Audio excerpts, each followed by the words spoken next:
धन्यवाद कार्यक्रम सञ्चालक वरिष्ठ पत्रकार टङ्क पन्तज्यू। आज यस कार्यक्रमका आदरणीय बुवा तोयनाथज्यू,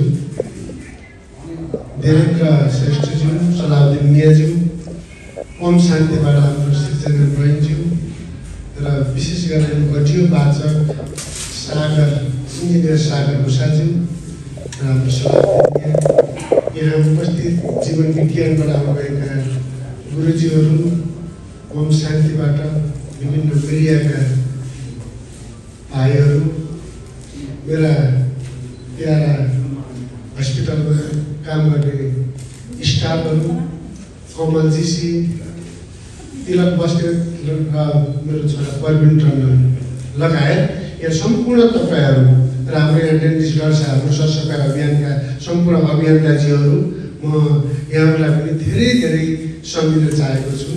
आज यो कार्यक्रममा धेरै कुराहरू आइसक्यो। अडियो वाचक सागर भूषालजीले भनिसक्नु भएको छ, 4 घण्टा 44 मिनटको किताबको सबै ज्ञाता त म नै हो। अरू सबै कुरा मैले पनि भन्न थाल्यो भने त 4 घण्टा त पक्कै नै लाग्छ।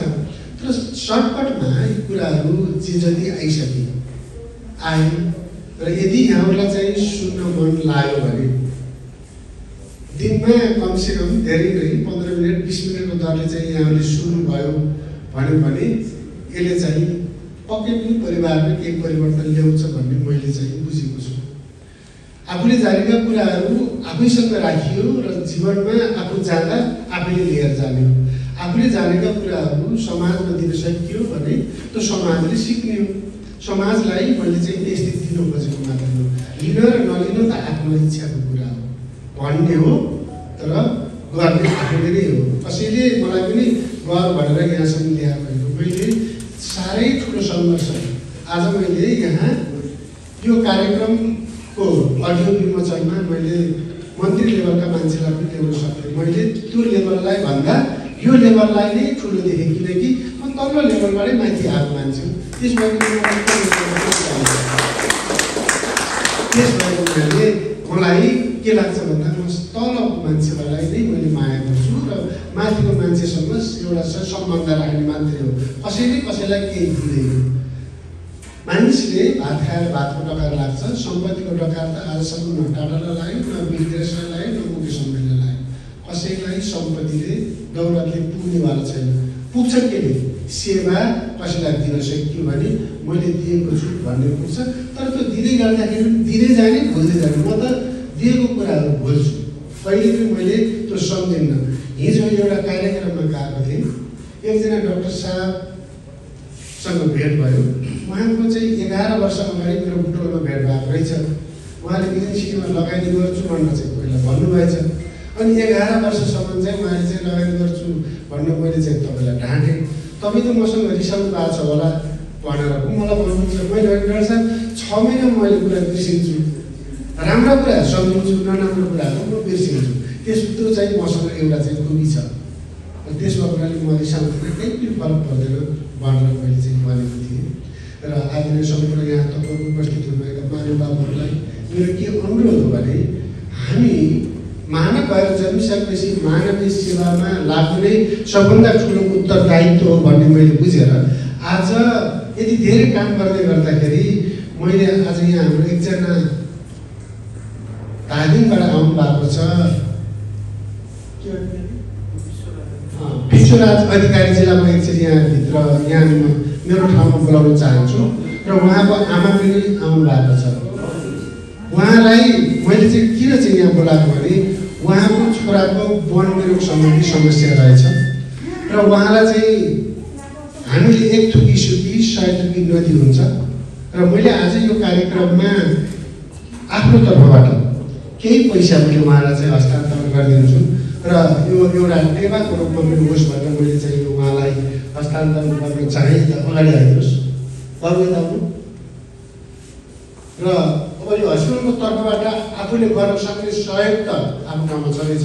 यो मैले उहाँलाई चाहिँ केही सेवा होस् र पत्रकार भाइ बहिनीहरूलाई म के अनुरोध गर्न चाहन्छु भने यो उहाँको लागि तपाईँहरूले पनि केही सेवा गरिदिनु होला र तपाईँहरूले पनि एउटा गोफोनको तरिकाबाट कति पैसा उठाउन सकिन्छ त्यसको लागि यहाँहरूले चाहिँ पक्कै पनि हेल्प गरिदिनु होला भन्ने मैले यहाँहरूलाई चाहिँ अनुरोध गर्न चाहेँ। अघि दिएर सकिँदैन केही पनि। के सकिन्छ त भन्दाखेरि सम्पत्ति सकिन्छ होइन, केही पनि सकिँदैन। हामीले सकिने भनेको कुरा केही पनि छैन। हामीले चाहिँ एकजना मान्छे बाँच्दा जति रमाइलो हुन्छ त्यो जाँदा रमाइलो हुँदैन। ग्रिन सिटी हस्पिटलमा कति मान्छेहरू आउनुहुन्छ, मलाई लाग्छ ग्रिन सिटी हस्पिटलमा हाम्रोमा मोडालिटी जम्मा 2% छ। प्रत्येक हस्पिटलमा चाहिँ मोडालिटीको सङ्ख्या 7% भन्दा बढी छ। हाम्रो चाहिँ सिस्टर यहाँ हुनुहुन्छ, उहाँको श्रीमान पनि डायलिसिसमा हुनुहुन्छ। उहाँलाई एकचोटि उभिन मैले अनुरोध गरेँ, म्याम एकचोटि हजुर उभिदिनुहोस्। उहाँको श्रीमान डायलिसिसमा हुनुहुन्छ, उहाँ नर्सिङ ब्याकग्राउन्डबाट आउनुभएको। उहाँ जस्तो श्रीमती पाउनु प्राय पुरुषलाई अलिक गाह्रै पर्छ, बस्दिनुहोस्। र उहाँले यति सेवा गर्नुहुन्छ। उहाँको श्रीमान डायलिसिसमा हुँदा पनि अहिले पनि उहाँ चाहिँ डायलिसिस गरे जस्तो हुनुहुन्न। यस्तो राम्रो सेवा दिइरहनु भएको छ, मलाई खुसी लाग्छ, धेरै खुसी। हामी आँखाका कुराहरू देखेर आफ्नो कुराहरू धेरै सिक्नुपर्छ।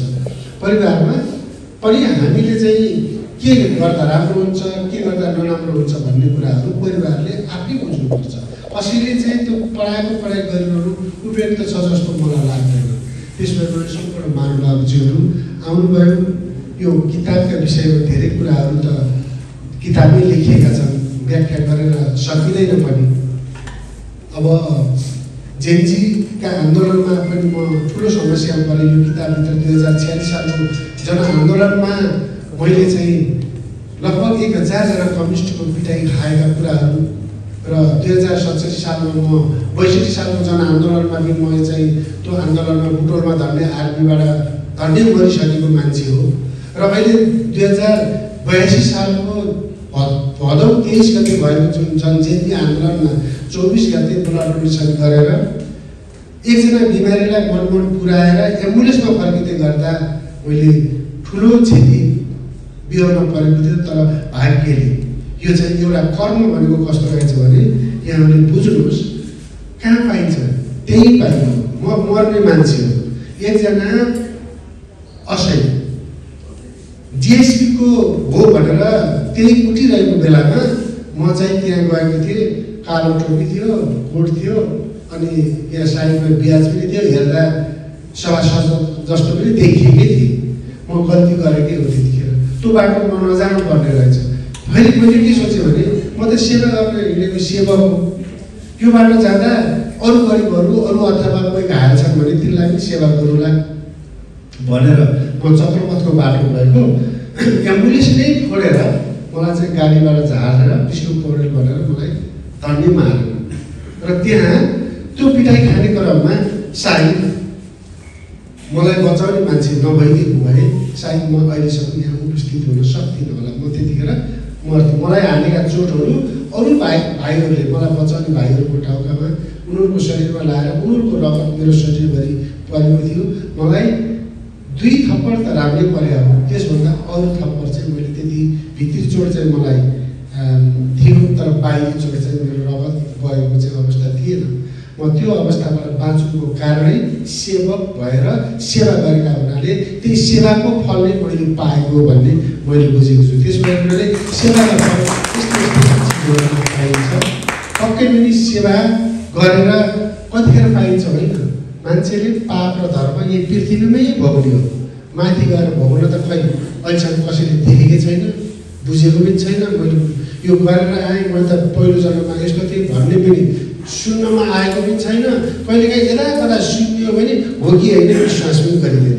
त्यस भएको हुनाले मानिस भएर जन्मिसकेपछि मरुन्जेल, मर्नुभन्दा अगाडिसम्म केही न केही अघि हाम्रो द्वैनाथ बुवाले चाहिँ भन्नुभएको थियो। त्यही अनुसारबाट चाहिँ हामीले चाहिँ काम गरेर अगाडि बढ्नुपर्छ भन्ने मैले बुझेको छु। मलाई यसरी चाहिँ टाइम दिनुभएको छ। यहाँहरू सबैलाई धेरै धेरै धन्यवाद दिन चाहन्छु। विशेष गरेर मेरा चक्रपथ सभा अभियानका साथीहरू, तपाईँहरूले 2074 साल वैशाख 4 गतेदेखि आजसम्म साथ दिनुभयो। 451 हप्तासम्म सरसफाइ गर्ने क्रममा पनि तपाईँहरूले चाहिँ साथ दिइरहनु भएको छ। हस्पिटलका स्टाफहरू मलाई यो काममा अगाडि बढ भनेर चाहिँ मलाई साथ दिनुभएको छ। विशेष गरेर वरिष्ठ गायक तिलक बस्नेतलाई म हृदयदेखि धेरै माया गर्छु, किनकि यो तिलक बस्नेतले अहिलेसम्म गरेका कामहरूले आफू पनि अगाडि बढे र यो संस्थालाई पनि धेरै माया गरेर ग्रिन सिटी जहाँ गए पनि ग्रिन सिटी कलाकार आउनुमा अहिले यो ग्रिन सिटीमा जति पनि कलाकारहरूले सेवा दिएका छन् उहाँहरूलाई चाहिँ सबै तिलकको चाहिँ दिन्छ। त्यो तिलक सायद चाहिँ आफू कलाकारिता नभएको भए कलाकारहरू यहाँ त्यति धेरै उपस्थित हुन्थेन होला। अब हाम्रो सिनियर एकाउन्टेन्ट ओम विकास निरौलालाई एकचोटि उभिन अनुरोध गर्छु। उहाँ पनि कन्टिन्यू यो ग्रिन सिटीमा जागिर गरेदेखि सरसफाइको दिन एक दिन पनि छोड्नु भएको छैन है। म तपाईँहरू सबै स्टाफहरू लगाएर अब कसको नाम लिनु, एकजनाको मात्रै नाम लिएर नहुने, सबैको नाम लिँदा यहाँ टाइम पनि जाने है। त्यस भएको हुनाले मैले आज यहाँ सबैलाई चाहिँ मैले धन्यवाद त दिइसकेको छु। आज मेरो नाति सम्राट सिंह टन्डन यहाँ आउने चाहना हुँदै पनि उसलाई चाहिँ मैले उसको टाइगरको क्लास भएको कारणले गर्दा ल्याउन सकिनँ। मेरो छोरा प्रवीण टन्डन यहाँ तपाईँहरूले देख्नु भएको छ। एकचोटि म यदि चाहिँ यहाँ उपस्थित भएन भने पनि मेरो चाहिँ भूमिका निर्वाह गर्नको लागि मैले प्रवीण टन्डनलाई चाहिँ मैले पहिलेबाट चाहिँ भनिरहेको छु। तपाईँलाई चिन्नुहोस् र त्यो पनि सबैसँग चाहिँ अलिकता बोल्न र नजिक आउन एकदम चाहिँ माया गरिदिने र सबैसँग बोल्न चाहने र अहिले मेरो घरमा आज 20 जना मान्छे छन् है। आज 20 जना पाहुना आएका छन्। यो खाना बना है भन्यो भने 20 जनालाई खाना पकाउने, खुवाउने, भाडा मान्ने सबै काम गर्न सक्ने सक्षम एउटा छोरा भएर पनि छोरीको रूपको काम व्यवहार गर्न सक्ने छ। त्यसबाट उसलाई फेरि उसको जीवनमा अझै अगाडि प्रगति गरोस् र मैले जसरी चाहिँ काम गरेको छु मेरो कामको जिम्मेवारी लिँदै उसले पनि अगाडि जाओस् भन्ने मैले चाहिँ शुभकामना आजकै दिनबाट दिन चाहन्छु। दिन त जन्मेकै दिनबाट दिएको होइन, तर पनि अझै पनि दिन चाहिरहेको छु। ऊ चाहिँ जन्मेर 6 महिनाको हुँदै गर्दा उसलाई काखमा च्यापेर बुढो झरेको मान्छे आज छोरो त्यत्रो भयो भनेपछि जीवन यसरी जाँदो रहेछ होइन, जीवन जान बेर नलाग्दो रहेछ। त्यस भएको हुनाले सबैलाई म फेरि पनि धेरै कुराहरू किताबमा लेखेका छन्, एकचोटि अडियो सुन्नु होला र यदि अडियो सुनेर पनि चित्त बुझेर किताबै पढ्छु भन्ने भयो भने मसँग केही किताबहरू त छन्, तर मैले यो अडियो भएको हुनाले अडियो पनि फेरि किताब पनि यहाँ किन राख्ने भनेर मैले चाहिँ किताब राखिनँ। मलाई पर्सनली यहाँहरूले चाहिँ भेटेर मसँगबाट हजुरहरूले किताब लैजानु होला। अलिअलि किताब छ मसँग, तर त्यो किताबलाई पैसा कति भन्नु पर्दैन। पैसा यदि तपाईँलाई पैसा दिनु पऱ्यो भने त्यहाँ मन्दिरमा दान बक्स छ, त्यो दान बक्समा राखिदिनु होला। म किताब बेचेर त्यो पैसा चाहिँ चलाउने मान्छे चाहिँ म परिनँ। उनीहरूबाट सागर भूषाजी आउनु भएको छ इन्जिनियर साहब, उहाँले अडियो यस्तो राम्रो भोइसमा चाहिँ उहाँको चाहिँ शब्द सुन्नु हुन्छ र त्यो किताब अब हामी चाहिँ युट्युबमा अपलोड गर्नेछौँ उहाँको अडियो र उहाँको शब्द त अब जन्म कति जन्म कसले सुन्यो थाहा छैन। त्यसमा लेखिएका शब्द उहाँका अर्थबाट चाहिँ पक्कै पनि सम्पूर्णले सुन्नुहुनेछ र विशेष गरेर तपाईँहरूका छोराछोरीलाई यदि अगाडि बढाउनु छ भने यस्ता किताब सुनाउनु भयो भने पक्कै पनि ती छोराछोरीहरूले प्रगति गर्नेछन् भन्ने म शुभकामना दिँदै यहाँ उपस्थित भइदिनु भयो। तपाईँहरूलाई पुरै धन्यवाद दिन चाहन्छु र यस्ता कार्यक्रममा मैले अघि नै भनिसकेँ यो किताब विमोचन त मैले चैतमा हाम्रो जीवन विज्ञानको एलपी भानु सर र हाम्रो रमेश गुरुबाट चाहिँ मैले चाहिँ गराइसकेको होइन। त्यतिखेर गराएर पनि त्यो किताबभित्रबाट मैले 300 वटा किताब जीवन विज्ञानमा दिएर त्यसबाट चाहिँ कतिजनाले त्यो किताब लानुभएछ। त्यो किताब किनेको पैसा जीवन विज्ञानमै छोडिन्छ। मलाई किताबको पैसा पनि ल्याउँदैन। विशेष गरेर टङ्क पन्तजी यो किताबको सम्पूर्ण संरचना टङ्क पन्तजी वरिष्ठ पत्रकार टङ्क पन्थी हामी एउटा स्कुल हो होइन, हामी सँगै पढेको सँगै खेलेको। म कतिपय कुराहरू उहाँको विषयमा एउटा कुरा नभने उहाँले भनेको कुरा फेरि दोहोऱ्याइरहनु अलिकति उपयुक्त नहोला भनेर मैले दोहोऱ्याएको थिएन। हाम्रो कमलजी हुनुहुन्छ, कमलजी र उहाँ घोष राइटरबाट चाहिँ यो किताब मैले शब्दमा उहाँले चाहिँ मैले बोल्ने उहाँले लेख्ने गरेर उहाँले चाहिँ प्रस्तुत गराइदिनु भएको 4 घण्टा 44 मिनटको किताबमा उहाँको चाहिँ गुल्मी पुग्नु भएको छ। धेरै मान्छेका चाहिँ आफ्नै शब्दहरू छन्, मैले यो भनिदिनुहोस् है मेरो विषयमा भनेर लेखिएका कुराहरू होइनन्। उहाँको मनमा जस्तो आयो, मलाई कसैले चोरै हो भनेर भनेको भए पनि त्यत्रो चोरै भनेर लेखिया होला, अथवा राम्रो भनेको भए राम्रै भनेर लेखिया होला।